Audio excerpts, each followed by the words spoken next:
আসসালামু আলাইকুম প্রিয় দর্শক, সকলকে স্বাগত জানিয়ে দেব এই ভিডিওর মাধ্যমে আজকের অভিবাসীদের সকল তথ্য যা জানার অপেক্ষায় রয়েছেন। আপনি নিজে জানবেন, একজন বাংলাদেশিকে জানাবেন। ভিডিওটি শেয়ার করে চ্যানেলটি সাবস্ক্রাইব করে ফেসবুক পেজটি লাইক ফলো করে যুক্ত থাকলে আমাদের প্রতিদিনের আপডেট তথ্য প্রতিদিন জানতে পারবেন। আপনি কোন দেশ থেকে এই ভিডিওতে যুক্ত হয়েছেন কমেন্টস করুন, ইনশাআল্লাহ আপনার কমেন্টসের রিপ্লাই করবো আমরা। আলহামদুলিল্লাহ, লিবিয়ায় অস্থিরতা রয়েছে, বহু মানুষ নানাভাবে দুশ্চিন্তায় রয়েছে। এরপরও ভালো খবর হচ্ছে, অগণিত গেম হয়েছে, রেকর্ড সংখ্যক বাংলাদেশি ইতালিতে প্রবেশ করতে পেরেছে, অনেকেই পথে রয়েছে, অনেককেই এনজিও সংস্থাগুলো উদ্ধার করেছে, যাদেরকে নির্ধারিত সময়ের পর যেটা ইতালিতে নামিয়ে দেবে ইতালি সরকারের সিদ্ধান্ত অনুযায়ী। আপনারা জানেন যে ভূমধ্যসাগরে যে এনজিও সংস্থাগুলো কাজ করে, তারা যে অভিবাসীদেরকে উদ্ধার করে, তাদেরকে নামাতে হলে ইতালি সরকারের অনুমতির প্রয়োজন হয়। এনজিও সংস্থাগুলো অভিবাসী উদ্ধার সম্পন্ন করার পর ইতালির কাছে বার্তা পাঠায়। ইতালি সরকার তখন একটি বন্দর নির্ধারণ করে দেয়, আর সেই নিয়ম অনুযায়ী বন্দরে নিয়ে যেতে হয় অভিবাসীদেরকে, যেখানে নিয়ে নামিয়ে দেওয়া হয়। পথে 3টি এনজিও সংস্থা রয়েছে যারা শরণার্থী উদ্ধার করেছিল গত 3 দিনে, যাদেরকে ইতালির বিভিন্ন বন্দরে নামাতে হবে ইতালি সরকারের সিদ্ধান্ত অনুযায়ী। এনজিও সংস্থা হিউম্যানিটি ওয়ান সর্বশেষ এক্স হ্যান্ডেলে দেওয়া এক বার্তা নিশ্চিত করেছে, আমরা বিপদগ্রস্ত 2টি নৌকাকে সাহায্য করেছি।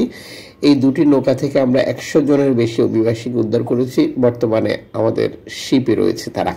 অভিবাসীদেরকে আমরা নির্ধারিত বন্দরে নামাবো। আমরা ইতালি কর্তৃপক্ষের কাছে বার্তা পাঠিয়েছি কাছে একটি বন্দর দেওয়ার জন্য, যেহেতু ক্লান্ত, ঠান্ডা, অসুস্থতার কারণে অনেকেই এর মধ্যে বিপর্যস্ত, কিন্তু ইতালি সরকার কাছের কোনো বন্দর আমাদেরকে দেয়নি, একটি দূরের বন্দর দিয়েছে।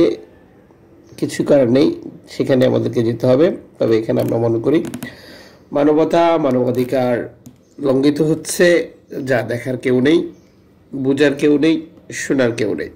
যারা দেখার তারা দেখছে, বুঝছে না, যারা বুঝার তারা দেখছে না, আর যারা শোনার তারা শুনছে না, শুধু দেখছে। ল্যাম্পুদুসা হটস্পট কর্তৃপক্ষ সর্বশেষ বার্তা নিশ্চিত করেছে 5টি নৌকা থেকে 158 জন অভিবাসী এসে প্রবেশ করেছে, যা গত কয়েক ঘন্টায়, যেখানে বাংলাদেশ সহ বিভিন্ন দেশের অভিবাসীরা ছিল, নারী পুরুষ যুক্ত ছিল।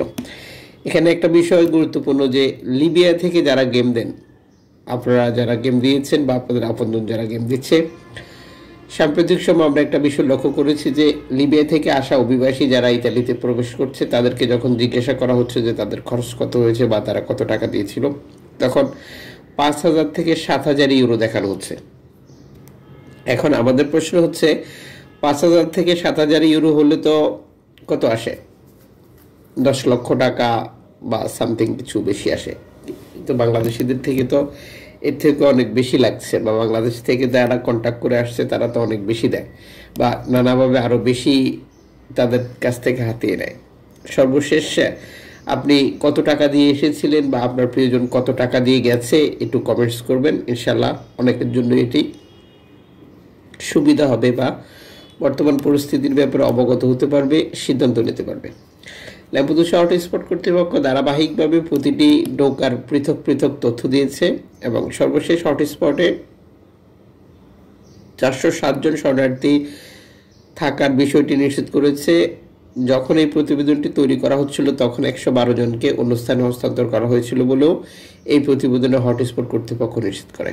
আলহামদুলিল্লাহ, পরিস্থিতি অনুযায়ী ভালোই গেম হচ্ছে এবং অভিবাসীরাও নিরাপদে প্রবেশ করতে পারছে। আল্লাহর কাছে শুকরিয়া, মেহেরবানি। যে সকল বাংলাদেশি স্বপ্ন, আশা, উদ্দেশ্য সফল করার জন্য মাসের পর মাস, বছরের পর বছর লিবিয়াতে বসে থেকে ইতালিতে প্রবেশ করতে পারছে, তাদের জন্য শুভকামনা। এনজিও সংস্থা এবং স্প্যানিশ কর্তৃপক্ষের রেফারেন্সে আটলান্টিক সাগর পাড়ি দিয়ে রেকর্ড সংখ্যক শরণার্থী প্রবেশের তথ্য দিয়েছে স্প্যানিশ কর্তৃপক্ষ সালভেন্তো ম্যারতিমো।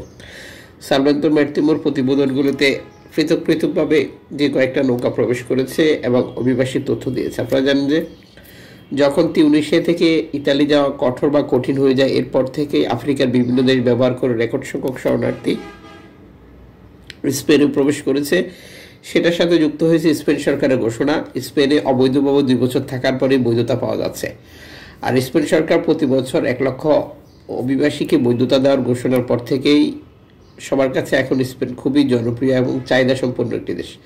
শুধুমাত্র ভূমধ্যসাগর, আটলান্টিক সাগর, এজিয়ান সাগর পাড়ি দিয়ে যাওয়া লোকজন নয়, ইউরোপের বিভিন্ন দেশ থেকে লোকজন এখন স্পেনে আসছে, যারা বিভিন্ন দেশে বৈধতা পাচ্ছিল না। বছরের পর বছর কেটে গেছে, যেটা 5 বছর, 7 বছর, 8 বছর, 10 বছর। কিছুদিন আগে যেই ব্যাপারটা পর্তুগালে ছিল, যদিও পর্তুগালে একটি ডানপন্থী সরকার ক্ষমতা গ্রহণ করার পর টোটাল প্রসেসিংটাই বন্ধ করে দেয়, আর যেখানে রেকর্ড সংখ্যক বাংলাদেশি ক্ষতিগ্রস্ত হয়। অবশ্য এর আগে রেকর্ড সংখ্যক বাংলাদেশি উপকৃত হয়েছিল পর্তুগালে সেই সুযোগ গ্রহণ করে। বর্তমানে যেটা স্পেনে রয়েছে, স্পেনে এই সুযোগটি গ্রহণ করার জন্য একজন লোককে শুধুমাত্র তিনি যে কাজ করছেন সেই কাজের যে এগ্রিমেন্ট হয়েছে বা পেপার রয়েছে সেটি দেখালে হবে। 2 বছর পর ধারাবাহিকভাবে বৈধতা অর্জন করবে। আমরা আশা করব যে আমাদের সকল বাংলাদেশি ভাই এই ব্যাপারগুলো জানেন এবং সবাই এই সুযোগটি গ্রহণ করবেন। এদিকে আলবেনিয়াতে অবস্থান করছেন ইউরোপের 40 দেশের রাষ্ট্রপ্রধানরা। আলবেনিয়াতে ইতালির প্রধানমন্ত্রী জর্জিয়া মেলোনির বিভিন্ন দৃশ্য নিয়ে সামাজিক যোগাযোগ মাধ্যম তোলপাড়। যদিও ইতালি প্রধানমন্ত্রী জর্জিয়া মেলোনি সারা ইউরোপকে খাওয়ানোর চেষ্টা করতেছেন যে আলবেনিয়া মডেল। তিনি স্বপ্ন দেখছেন যে তার যে স্বপ্ন, আশা, উদ্দেশ্য আলবেনিয়া মডেল সেটি সফল হবে, আর তিনি এটি সারা ইউরোপের জন্য করেছেন। টোটাল প্রক্রিয়াটি হচ্ছে ইতালির বিরোধী দল বা রাজনৈতিক বিভিন্ন বিশ্লেষক ইতালির প্রধানমন্ত্রীকে আলবেনিয়া চুক্তি এবং দেশের বিশাল অর্থের ক্ষতির জন্য দায়ী করেন।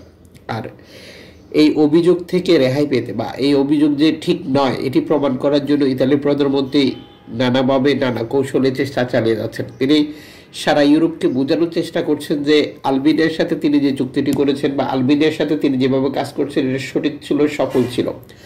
আর এই প্রক্রিয়া অবলম্বন করে, এই প্রক্রিয়া ব্যবহার করে বাকিরাও যে আলবেনিয়াতে লোক পাঠাতে পারে বা লোক রাখতে পারে সেটি গ্রহণ করা উচিত। যদিও আপনারা অবগত রয়েছেন যে এরই মধ্যে ইউরোপের বিভিন্ন দেশে ডানপন্থী সরকারগুলো উত্থান, অভিবাসী বিরোধী কার্যক্রম, তারা নতুন নতুন পদক্ষেপ নিচ্ছে। বিশেষ করে নতুন করে যুক্ত হয়েছে জার্মানিতেও ডানপন্থী সরকার উত্থান। জার্মানির সরকার এরই মধ্যে কঠোর বিধিনিষেধ জারি করেছে, যা ইউরোপের বিভিন্ন দেশের সাথে প্রতিবন্ধকতা সৃষ্টি করছে। আলবেনিয়াতে এসে জার্মানির প্রধানমন্ত্রীও বা বর্তমান দায়িত্বপ্রাপ্ত ব্যক্তিও ঘোষণা করেছেন যে তিনিও স্বপ্ন দেখছেন যে আলবেনিয়ার মতো করে একটি মডেল তৈরি করবেন।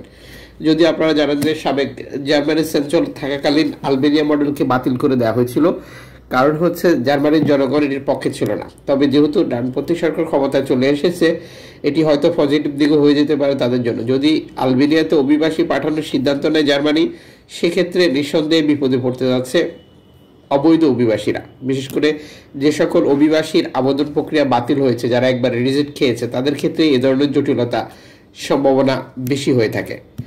যুক্ত থাকুন এভাবে আমাদের সাথে প্রতিদিনের আপডেট তথ্য প্রতিদিন দেখতে।